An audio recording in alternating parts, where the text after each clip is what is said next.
जो वचन है वो तलाक के विषय में। जी हाँ, जिसे प्रभु ने नहीं कहा था।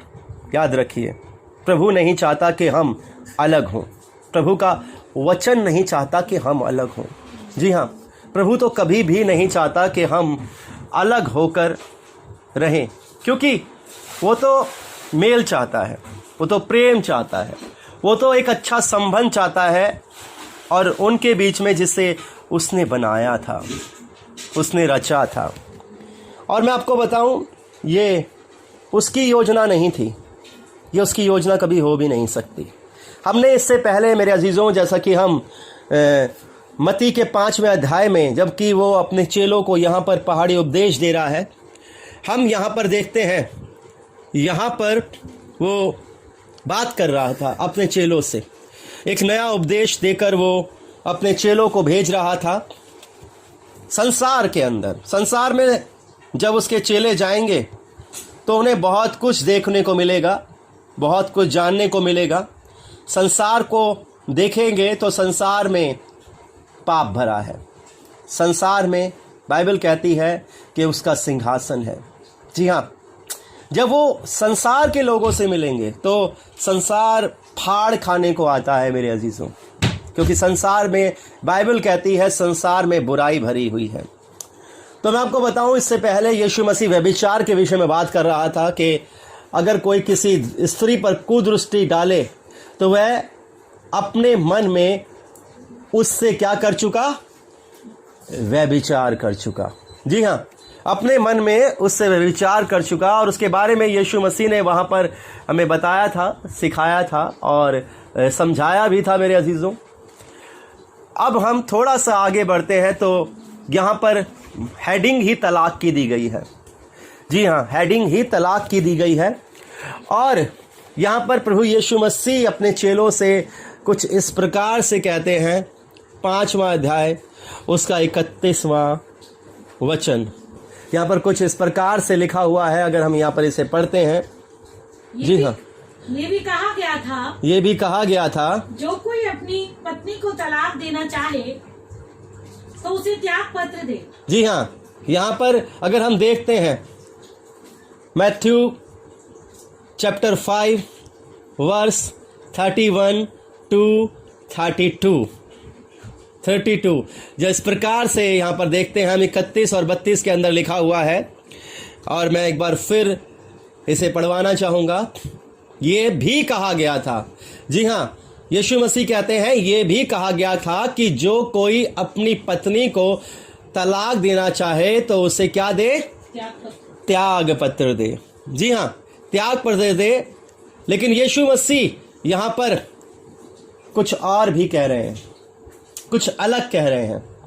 अगर क्या कहता है वचन आगे? परंतु मैं तुमसे ये कहता हूँ कि जो कोई अपनी पत्नी को व्यभिचार के सिवा मतलब बुरे काम, घृणित काम या पाप, व्यभिचार मतलब किसी और से रिलेशनशिप या कुछ ऐसा ही कुछ अलग, अडल्ट्री जिसको हम कहते हैं। अगर हम ये कहते हैं, जब यहाँ पर लिखा हुआ है इस प्रकार से, परंतु मैं तुमसे कहता हूँ, यीशु मसीह एक नई आज्ञा यहाँ पर दे रहे हैं, एक नई आज्ञा यहाँ पर जोड़ रहे हैं और उस आज्ञा को यहाँ पर पूरा कर रहे हैं। परंतु मैं तुमसे कहता हूँ कि जो कोई अपनी पत्नी को व्यभिचार के सिवा किसी और कारण से तलाक दे तो वह उससे क्या करता है? व्यभिचार करवाता है। जी हाँ, वो उससे व्यभिचार करवाता है। अगर कोई पति अपनी पत्नी को व्यभिचार के सिवा और कारण से तलाक दे तो वह उससे व्यभिचार करवाता है, और जो कोई उस त्यागी हुई से विवाह करे वह व्यभिचार करता है। जी हाँ, क्योंकि हम देखते हैं यहाँ पर कि अगर उसने व्यभिचार के अलावा किसी और कारण से उस पत्नी को त्याग दिया तो वो व्यभिचार करवाता है, और जो कोई उस त्यागी हुई को से विवाह करे वो क्या करता है? वो व्यभिचार करता है। जी हाँ, यहाँ पर सिर्फ एक ही कारण दिया गया है कि व्यभिचार के सिवा, जी हाँ, व्यभिचार के सिवा तलाक दे। हम आज जो देखते हैं, आज संबंधों को देखते हैं मेरे अजीजों, आज हम रिलेशनशिप्स को देखते हैं और यहाँ पर हम देखते हैं वो कहता है ये भी कहा गया था। कब कहा गया था, किस समय कहा गया था? और ये कहा गया था व्यवस्था, जब प्रभु की व्यवस्था मूसा को दी गई। मूसा की व्यवस्था के अनुसार वो कहा गया था कि जो कोई अपनी पत्नी को तलाक देना चाहे तो उसे क्या दे? त्याग पत्र। एक सिंपल सा त्याग पत्र दे और तलाक ले ले उससे, उसे त्याग दे। जी हाँ, उसे छोड़ दे, उससे अलग हो जाए और कुछ भी कारण हो लेकिन तलाक ले ले। और इससे क्या हुआ? इससे और ज्यादा मैं बताऊं आपको, इससे और ज्यादा व्यभिचार बढ़ा मेरे अजीजों, इससे और ज्यादा बुराई बढ़ गई, क्योंकि छोटे छोटे कारणों से तलाक ले लिया करते। लेकिन प्रभु यीशु मसीह सिर्फ एक कारण बता रहे हैं। अगर इस कारण के अलावा कोई और कारण है तो इसका मतलब व्यभिचारी है, अलग है। अपने ही अभिलाषाओं और लालसाओं के कारण वो ऐसा कर रहे हैं, ना कि इसमें प्रभु की योजना है, ना कि इसमें प्रभु की मर्जी है। जी हाँ, प्रभु की इसके अंदर कोई मर्जी नहीं होती है अगर हम किसी और कारण से तलाक लेते हैं। मेरे अजीजों, मैं आपको निकलवाता हूं, एक वचन निकाल लीजिए। अगर हम मत्ती उसका 19वां अध्याय पढ़ते हैं, मत्ती 19वां अध्याय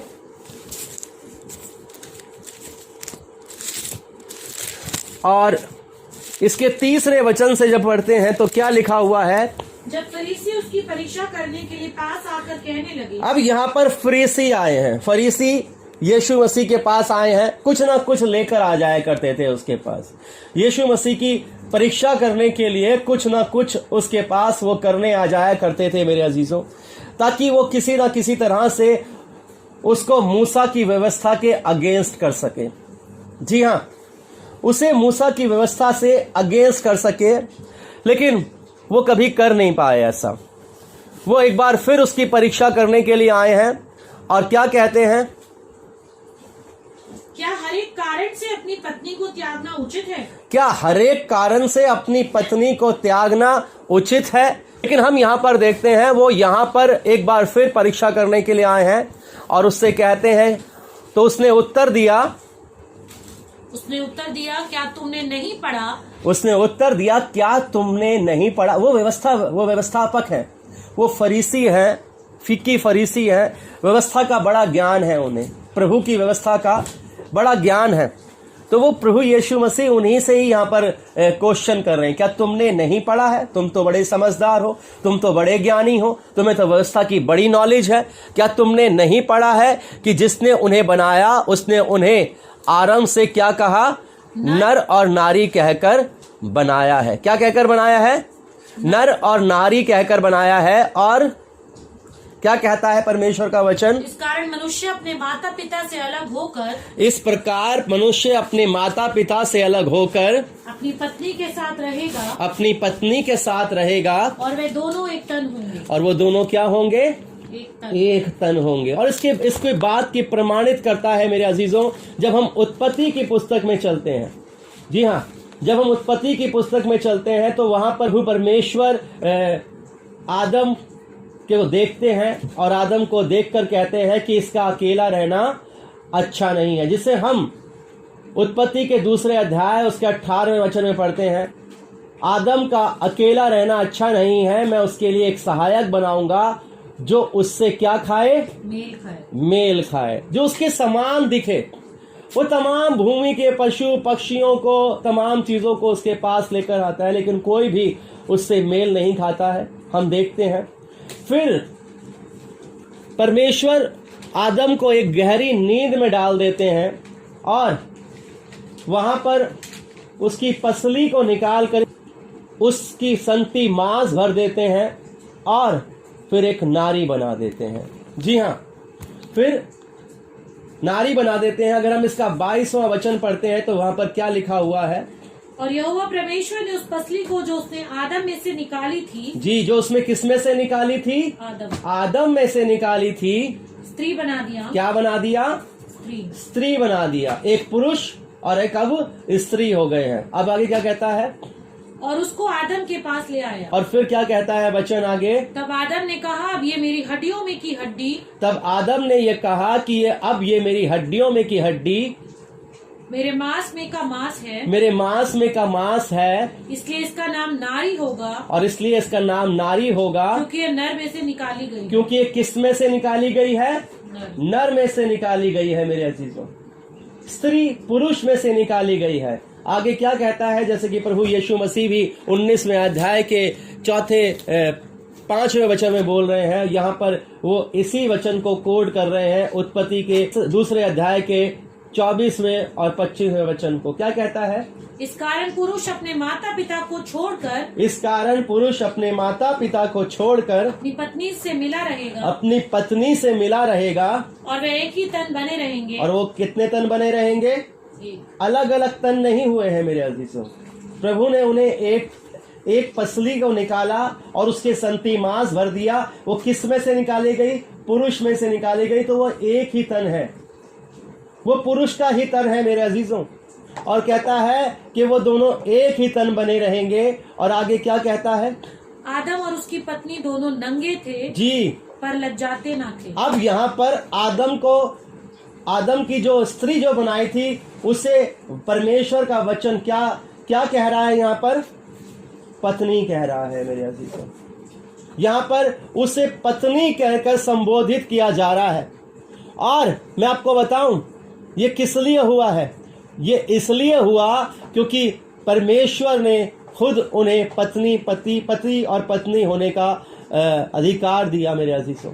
जैसा कि हम इसके 20वें वचन में पढ़ते हैं, 3 अध्याय के 20वें वचन में भी कुछ इसी प्रकार से वो कहता है, आदम ने अपनी पत्नी का नाम हव्वा रखा। अब वो जो स्त्री उसमें से निकाली गई थी, वो उसकी पत्नी हो गई थी। और क्या कहता है वो? उसने उसका नाम हव्वा रखा, क्योंकि जितने मनुष्य जीवित हैं, जितने मनुष्य संसार में जीवित हैं, उन सब की आदि माता वही हुई। जी हाँ, उन सब की आदि माता वही हुई। हम यहाँ पर देखते हैं, यहाँ पर जो यीशु मसीह यहाँ पर 5वें वचन में कह रहे हैं, मत्ती के 19वें अध्याय के 5वें वचन में, इस कारण मनुष्य अपने माता पिता से अलग होकर अपनी पत्नी के साथ रहेगा और वो दोनों एक तन होंगे। यहाँ पर यीशु मसीह ने परमेश्वर की उस वचन को, मैं आपको बताऊं, पूरा वचन ही यीशु मसीह है। उत्पत्ति का पहला अध्याय से लेकर और प्रकाशित वाक्य के अंतिम अध्याय और अंतिम वचन तक सारा वचन प्रभु यीशु मसीह है। वचन देहधारी हुआ और हमारे बीच में उसने क्या डाला है? डेरा डाला है मेरे अजीजों। ये वचन जो वहां पर कहा गया था, वो भी ये प्रभु यीशु मसीह ही था। और यहां पर जो कहा जा रहा है वो भी प्रभु यीशु मसीह ही है। यहां पर वो साफ साफ उन्हें बताना चाह रहा है कि इन्हें किसने जोड़ा है, इन्हें किसने बनाया है? इन्हें परमेश्वर ने बनाया है। इनको किसने एक साथ किया है? इन्हें परमेश्वर ने एक साथ किया है। कोई कारण नहीं है कि वो दोनों अलग हों, कोई कारण नहीं है, क्योंकि लिखा है जिन्हें परमेश्वर ने जोड़ा है उन्हें मनुष्य अलग ना करे। मेरे अजीजों, जिन्हें परमेश्वर ने जोड़ा है उन्हें मनुष्य अलग ना करे, ये बाइबल कहती है। और मैं आपको बताऊं, यीशु मसीह इसीलिए वहां पर उन व्यवस्थापकों को, उन फरीसियों को उनके वचन के अनुसार, जी हाँ, बाइबल के अनुसार ही बताना चाह रहे हैं कि कोई कारण नहीं है, क्योंकि परमेश्वर तो चाहता ही नहीं कि वो दोनों जो एक हो गए हैं अब वो अलग हो जाएं। जिन्हें परमेश्वर ने जोड़ा है, जिन्हें परमेश्वर ने पति और पत्नी होकर जोड़ा है, वो अलग ना हो मेरे अजीजों। मैं आपको बताऊं, ये परमेश्वर की योजना होती है पति पत्नी के बीच में। आगे वो क्या कहता है? मत्ती 19:6, अतः वे अब दो नहीं परंतु एक तन है, इसलिए जिसे परमेश्वर ने जोड़ा है उसे मनुष्य अलग ना करे। जी है, अतः अब वो दो नहीं परंतु क्या है? एक ही तन है। वो दोनों एक ही हैं। पुरुष की पसली से निकाली गई थी स्त्री, और वो दोनों अब एक हो गए हैं। और वो कहता है दो नहीं परंतु एक है, इसलिए जिसे परमेश्वर ने जोड़ा है उसे कौन अलग ना करे? मनुष्य। जी हाँ, उसे मनुष्य अलग ना करे। पति पत्नी भी क्या है? मनुष्य ही है। मैं आपको बता दूं, पति पत्नी भी मनुष्य ही हैं। अगर वो दोनों भी अपने आप को अलग करते हैं, तो ये परमेश्वर की योजना में नहीं है। मैं आपको फिर बताऊं, ये परमेश्वर की योजना में तो कदापि नहीं है कि पति पत्नी अलग होने पाए। अगर जो कुछ वो करते हैं, बाइबल कहती है, यीशु मसीह कहता है, यीशु मसीह ने यहां पर सिर्फ तलाक का सिर्फ एक ही कारण आया। वो कहता है वो व्यभिचार के अलावा तलाक देते हैं इसके कोई और कारण से, तो वो क्या करते हैं? वो व्यभिचार करते हैं मेरे अजीजों, बुरा करते हैं, पाप करते हैं, परमेश्वर के सम्मुख पाप करते हैं, अगर वो इसके अलावा किसी कारण से एक दूसरे को छोड़ते हैं मेरे अजीजों। बाइबल के अंदर बहुत स्पष्ट शब्दों में लिखा हुआ है। अगर हम निकालें 1 कुरिन्थियों, सब बहुत पढ़ते हैं, इसको अच्छे से जानते हैं, समझते भी हैं। 1 कुरिन्थियों 13वां अध्याय 4 से लेकर 7 तक क्या कहता है वचन? प्रेम धीरजवंत है। यहां पर जब उन दोनों को जोड़ा है तो वो प्रेमी है। याद रखिए, एक दूसरे के प्रेमी है वो दोनों, क्योंकि वो पुरुष के अंदर से स्त्री निकाली गई है। उसकी जो पसली थी पुरुष की, वो वहां से निकाली गई थी। अब वो दोनों एक तन है, मतलब प्रेमी है। और जो प्रेम है उसके बारे में परमेश्वर का वचन क्या कहता है? क्या कहता है वचन? प्रेम धीरजवंत है। प्रेम क्या है? धीरजवंत है और कृपालु है। कृपालु है। प्रेम डहा नहीं करता। प्रेम डहा नहीं करता। प्रेम अपनी बड़ाई नहीं करता। प्रेम अपनी बड़ाई नहीं करता और फूलता नहीं। और फूलता नहीं। वह अनरीति नहीं चलता। वो ध्यान से सुनिएगा एक एक शब्द। अगर हम व्यभिचार के अलावा किसी और कारण से अपने आप को एक दूसरे से अलग करते हैं, तो फिर हम पाप करते हैं मेरे अजीजों। याद रखिए, बुरा करते हैं। अगर हम इसके अलावा पति पत्नी अलग होते हैं तो क्यों? क्योंकि यहां पर प्रेम दर्शाया जा रहा है, और पति पत्नी एक दूसरे से प्रेमी हैं, क्योंकि वो एक जो है वो दूसरे के द्वारा, दूसरे के पसली से, दूसरे के अंग से बनाया गया है मेरे अजीजों। तो एक जो है वो अपने अंग से कैसे नफरत कर सकता है? वो तो उससे प्रेम रखेगा। जी हाँ, और जब हमें परमेश्वर ने बनाया है, जब परमेश्वर ने जोड़ा है, तो परमेश्वर का प्रेम हमारे अंदर होना स्वाभाविक है। अगर हम ऐसा नहीं कर रहे हैं तो ये हम अपनी अभिलाषाओं, अपनी इच्छाओं के कारण ऐसा कर रहे हैं, कोई और कारण नहीं है। सिर्फ एक ही कारण है कि हम एक दूसरे के प्रेमी नहीं हैं, एक दूसरे से प्रेम नहीं करते। हमारा ऊपरी प्रेम तो है, लेकिन अंदरूनी प्रेम, हमारा अंदरूनी प्रेम गायब हो गया है मेरे अजीजों। इसलिए आज रिलेशनशिप टूट रहे हैं, क्योंकि वो प्रेमी नहीं है। बाइबल एक बार फिर पढ़ेंगे इन वचनों को, बहुत अच्छे वचन है। प्रेम धीरजवंत है। प्रेम धीरजवंत है और कृपालु है। और कृपालु है। प्रेम डहा नहीं करता। प्रेम डहा नहीं करता। प्रेम अपनी बड़ाई नहीं करता। प्रेम अपनी बड़ाई नहीं करता और फूलता नहीं। और फूलता नहीं। वह अनरीति नहीं चलता। वो अनरीति नहीं चलता। वह अपनी भलाई नहीं चाहता। वो अपनी भलाई नहीं चाहता। झुंझलाता नहीं। झुंझलाता नहीं। बुरा नहीं मानता। बुरा नहीं मानता। कुकर्म से आनंदित नहीं होता। कुकर्म से आनंदित नहीं होता। परंतु सत्य से आनंदित परंतु होता है। सत्य से आनंदित होता है। वह सब बातें सह लेता वो है। सब बातें सह लेता है। सहनशीलता चली गई है मेरे अजीजों। जी हाँ, पति पत्नी के बीच में सहनशीलता नहीं है, क्योंकि प्रेम नहीं है। और प्रेम नहीं है तो झुंझलाहट है, इरिटेशंस है, क्योंकि प्रेम नहीं है। क्योंकि जब प्रेम होता है तो वो एक दूसरे की सह लेते हैं मेरे अजीजों। वो कहता है वो एक दूसरे की सह लेता है और सब बातों की प्रतीति करता है। सब बातों पर विश्वास करता है। जी हाँ, मैं अपनी पत्नी पर विश्वास करता हूं, या मैं अपने पति पर विश्वास करती हूं। आगे, सब बातों की आशा रखता है। सब बातों की आशा रखता है। सब बातों में धीरज धरता है। सब बातों में धीरज, चाहे कैसी भी परिस्थिति हो, कैसी भी घर की दशा हो, लेकिन धीरज धरते हैं। आज धीरज खत्म हो गया है, आज सहनशीलता खत्म हो गई मेरे अजीजों। इसलिए हम ज्यादा तक देखते हैं तलाक ही तलाक हो रहे हैं, डाइवोर्स ही डाइवोर्स हो रहे हैं मेरे अजीजों। पति पत्नी किसी भी कारण से डाइवोर्स दे रहे हैं। यीशु की उपदेशों का पालन नहीं किया जा रहा है मेरे अजीजों। यीशु के उपदेशों का पालन नहीं किया जा रहा, जो कहता है कि अगर कोई व्यभिचार के अलावा किसी और कारण से तलाक देता है तो वो अपनी पत्नी से व्यभिचार करवाता है। जी हाँ, ये बाइबल कहती है, वो कहता है वे अब दोनों दो नहीं, जी हाँ, अब वो दो नहीं, जब उनकी शादी हो गई है, जब वो विवाह सूत्र में बन गए हैं, तो वो दोनों एक तन है। इसे इसलिए जिसे परमेश्वर ने जोड़ा है, किसने जोड़ा है? जिसे परमेश्वर ने जोड़ा है उसे मनुष्य अलग ना करे। आगे क्या कहता है? मत्ती 19वां अध्याय का 7वां वचन। उन्होंने उससे कहा, फिर मूसा ने ये क्यों ठहराया कि त्याग पत्र देकर उसे छोड़ दें? जी, फिर मूसा ने ये क्यों ठहराया त्याग पत्र देकर उन्हें छोड़ दें? उसने उनसे कहा, मूसा ने तुम्हारे मन की कठोरता के कारण, मूसा ने तुम्हारी मन की कठोरता, तुम्हारी मन में कठोरता आ गई है। जी हाँ, मैं बताऊं आपको मेरे अजीजों, जब परमेश्वर ने स्त्री और पुरुष को बनाया था ना, जब पसली से स्त्री को बनाया था और पुरुष को अपने हाथों से रचा था और दोनों को बनाया था, उसके बावजूद भी प्रेम था, उसके बाद सहभागिता थी, पवित्रता थी।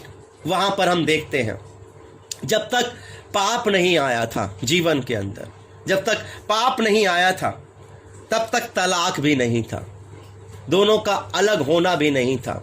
लेकिन जब पाप आ गया तो तलाक भी आ गया, और जब परमेश्वर नहीं रहा तो सहभागिता भी नहीं रही, प्रेम भी नहीं रहा, सहनशीलता भी नहीं रही, धीरज भी नहीं रहा मेरे अजीजों, कुछ भी नहीं रहा। अब रिलेशनशिप टूट रहे हैं और उसका कारण सिर्फ एक ही है कि सह नहीं पाते मेरे अजीजों। यीशु मसीह ने कहा एक ही कारण है जिसके कारण से वो दोनों अलग हो सकते हैं, एक ही कारण है। लेकिन आज तो बहुत सारे कारण बन गए हैं मेरे अजीजों।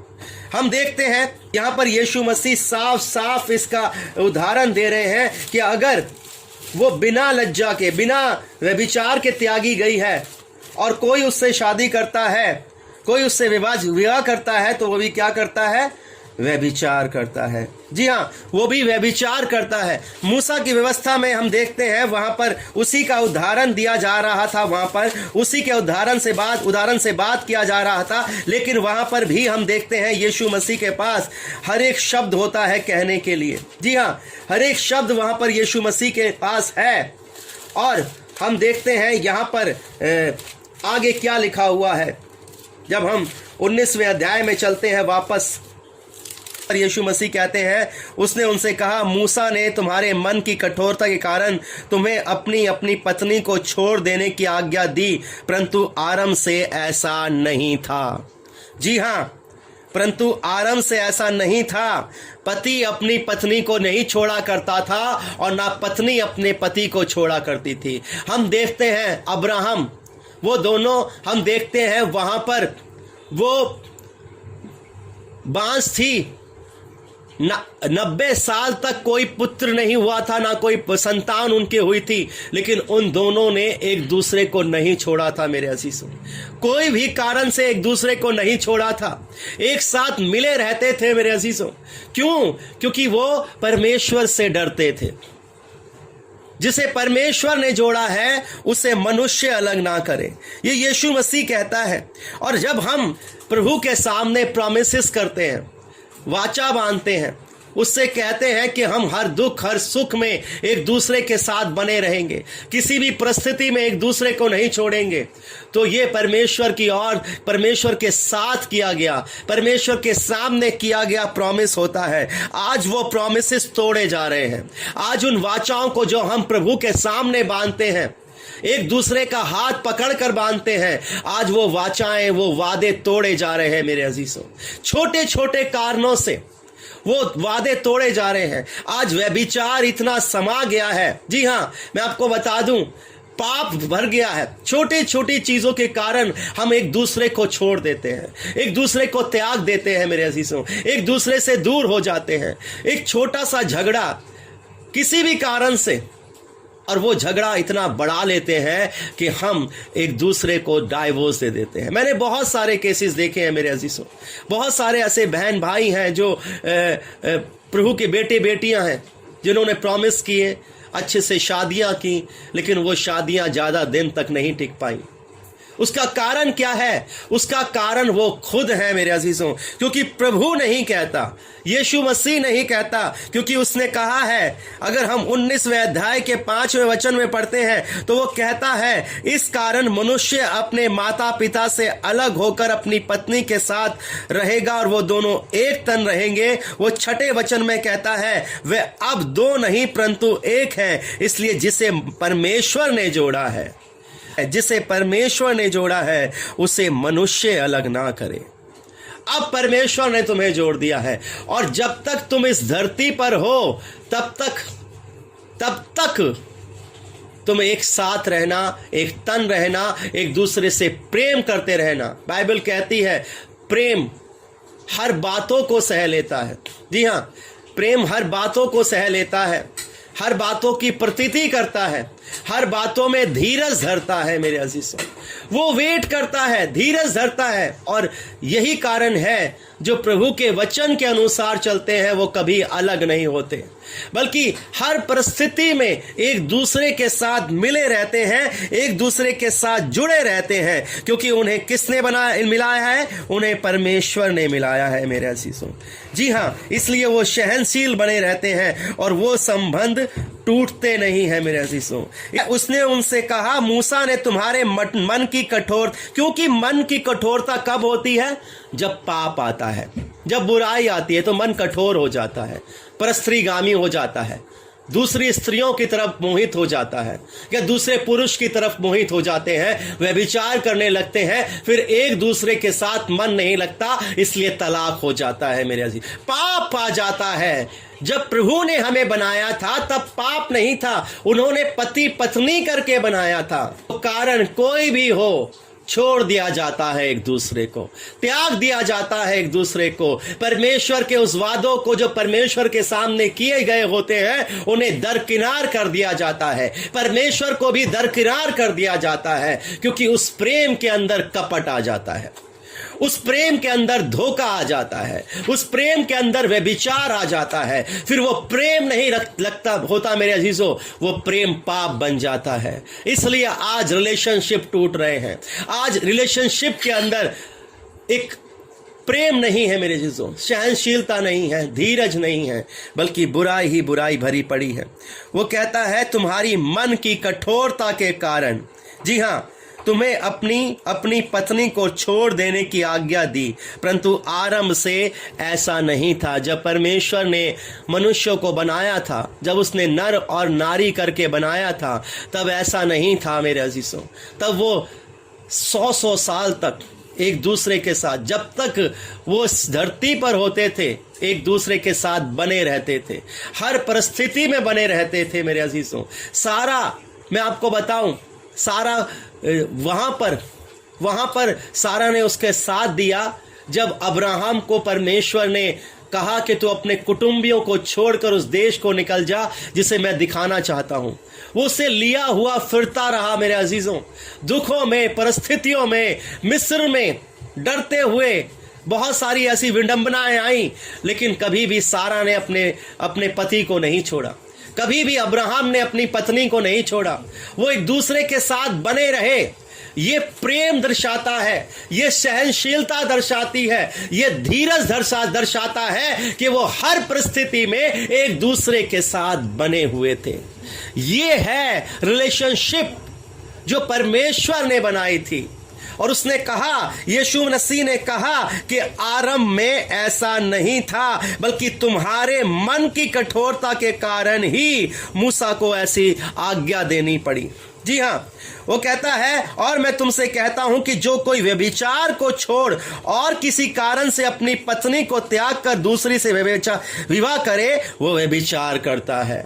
यीशु मसीह यहां पर कहता है, वो जो कोई व्यभिचार को छोड़, पाप को छोड़, अगर उसकी पत्नी ने लज्जा के काम किए हैं, बुराई कर रही है, किसी और के साथ रिलेशनशिप है और वो पकड़ी जाती है, अगर इसके अलावा किसी और कारण से वो अपनी पत्नी को छोड़ता है या पत्नी अपने पति को छोड़ती है, तो फिर वो क्या होते हैं? वो व्यभिचार करते हैं। और जो कोई उस छोड़ी हुई से विवाह करे, वह भी क्या करता है?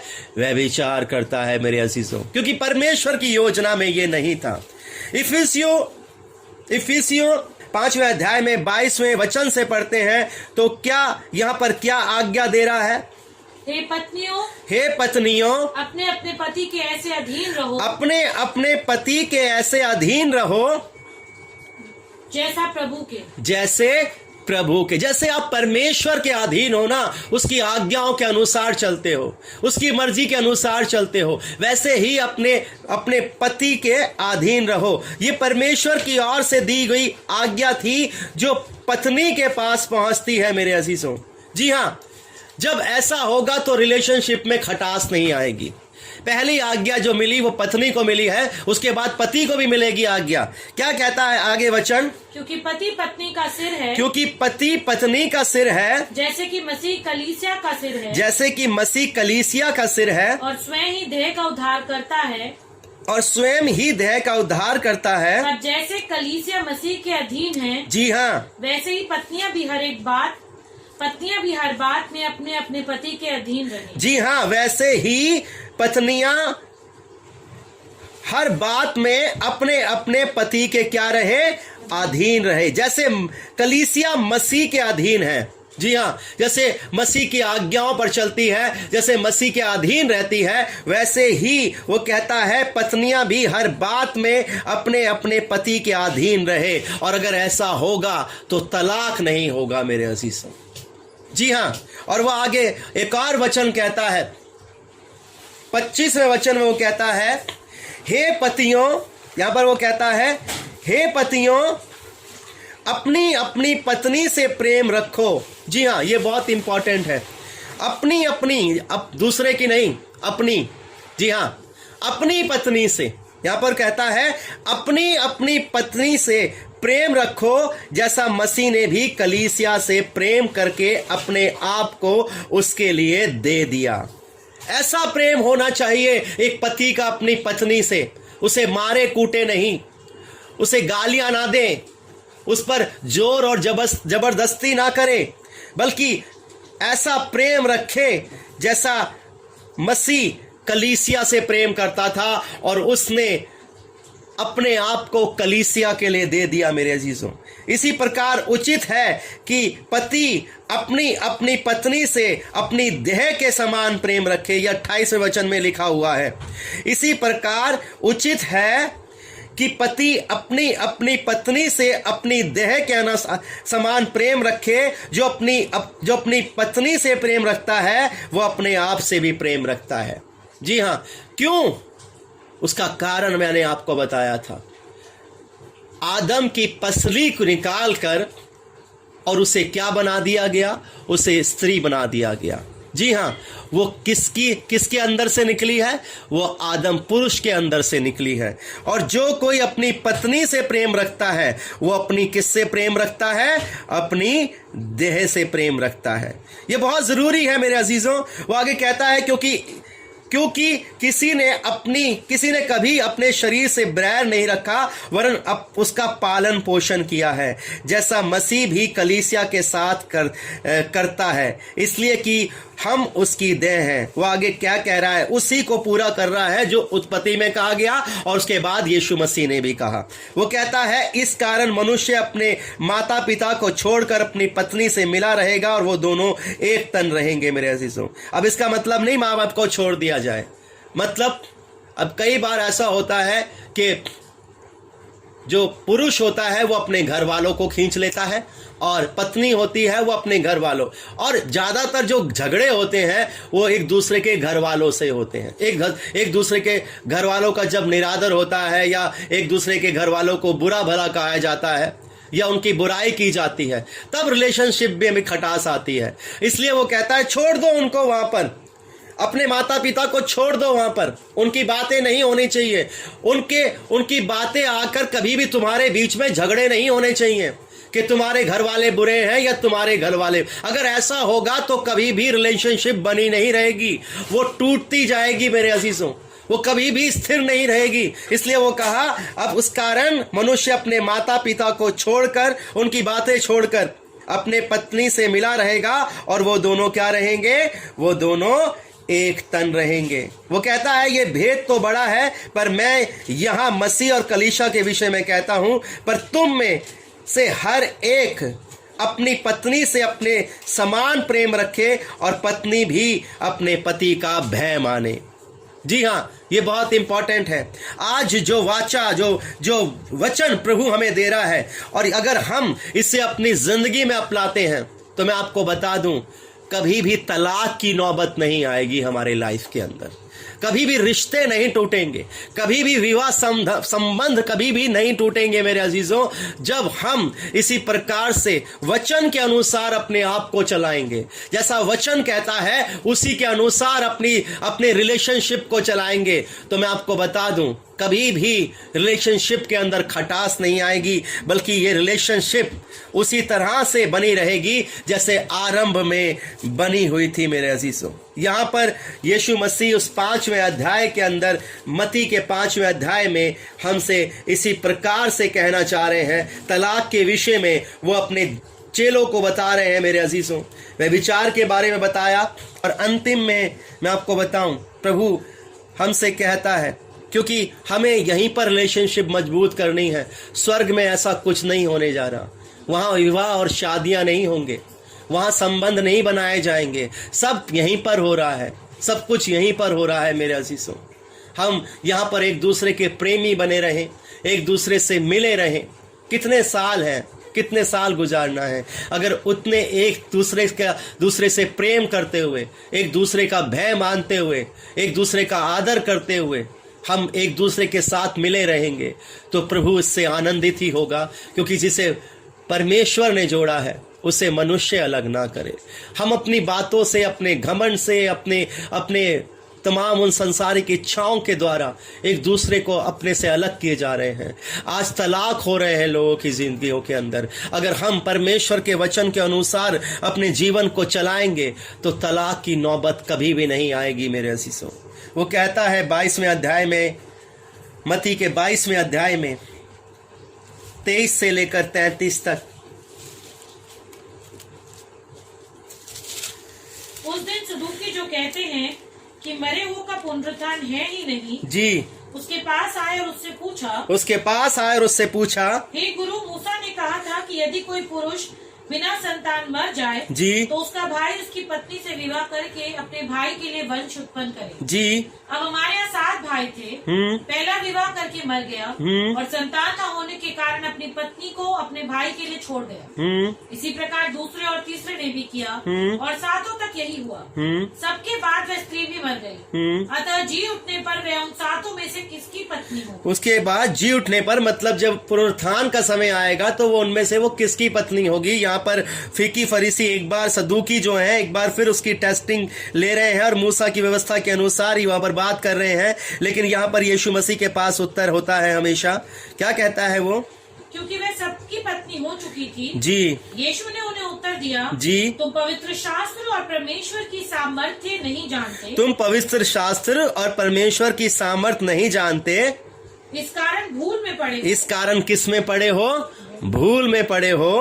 क्योंकि जी उठने पर वे ना विवाह करेंगे, जी उठने पर वे ना विवाह करेंगे और ना विवाह में दिए जाएंगे, ना विवाह में दिए जाएंगे, परंतु स्वर्ग में परमेश्वर के दूतों के समान होंगे। जी हाँ, स्वर्ग में विवाह शादियां नहीं होगी मेरे अजीजों। ये तो धरती पर है, ये सब धरती पर हो रहा है। वहां पर वो किसके समान होंगे? परमेश्वर के दूतों के समान होंगे मेरे अजीजों। आगे क्या कहता है?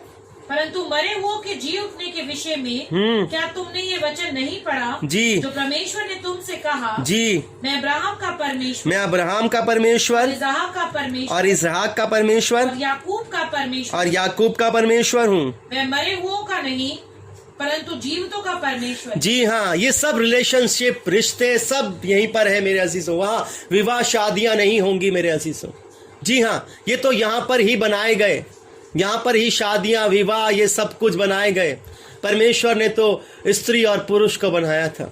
जी हाँ, वहाँ पर ना तलाक होंगे, ना शादियां होंगी, बल्कि वहाँ तो हम उसकी जय जयकार के लिए श्वेत वस्त्रों में उसके दूतों के समान उसकी जय जयकार और उसकी नाम की महिमा के लिए गूंज उठेंगे। हमें आज सीखना है कि हमें कितना जीवन मिला है यहाँ पर। हम उस जीवन को कैसा चला रहे हैं। हमें अगर रिलेशनशिप मिला है, हम उस रिलेशनशिप को क्यों बिगाड़ रहे हैं। आज हमें सोचना पड़ेगा, समझना पड़ेगा, क्योंकि परमेश्वर नहीं चाहता कि मनुष्य एक दूसरे से अलग हो, पति पत्नी एक दूसरे से अलग हो। ये तो हमारी मन की इच्छाएं हैं, ये तो हमारी ही इच्छाएं हैं, हमारी ही अभिलाषाएं हैं, जिसके द्वारा ये होता है। मेरे अजीजों, मैं खुदावन का धन्यवाद करता हूँ कि खुदावन हमारे साथ है, खुदावन हमारी सहायता करता है, खुदावन हमारी मदद करता है, खुदावन हमारे संग रहता है। मैं अपने खुदा का धन्यवाद करता हूँ कि खुदावन हमारी अगुवाई निरंतर निरंतर और निरंतर करता है। प्रभु आप सबको बहुत आशीष दे, और मेरा भरोसा है कि हम सब ऐसे ही मिले रहेंगे, अपने रिलेशनशिप को मजबूत बनाएंगे। मैं आपको बता दूं, ये संदेश, इसके वचनों को आप लिख लीजिए। अगर अपनी रिलेशनशिप को मजबूत बनाना चाहते हो, अगर अपनी शादीशुदा ज़िंदगी को मजबूत बनाना चाहते हो, क्योंकि यीशु मसीह नहीं चाहते कि हम तलाक लें, यीशु मसीह नहीं चाहते कि हम पाप करें। वो चाहते हैं पति पत्नी मिले रहें, क्योंकि प्रभु परमेश्वर भी यही चाहता है कि पति पत्नी मिले रहें, क्योंकि उन्हें परमेश्वर ने जोड़ा है, और जिसे परमेश्वर ने जोड़ा है उन्हें मनुष्य अलग नहीं करे। प्रभु आप सबको बहुत आशीष दे। मेरा भरोसा है कि हम इसी तरह से गूगल मीट के द्वारा एक दूसरे के साथ जुड़े रहेंगे, और प्रभु हमें इसी तरह से आशीष देता रहेगा, और एक नए नए संदेशों के द्वारा प्रभु हमारे जीवन को अपनी महिमा और अपने सामर्थ्य के लिए इस्तेमाल करता रहेगा। जय मसीह। को परमेश्वर के संदेश से आशीष मिली है तो आप हमारे YouTube चैनल को सब्सक्राइब कीजिए, शेयर कीजिए, लाइक कीजिए और कमेंट कीजिए। प्रभु आपको आशीष दे।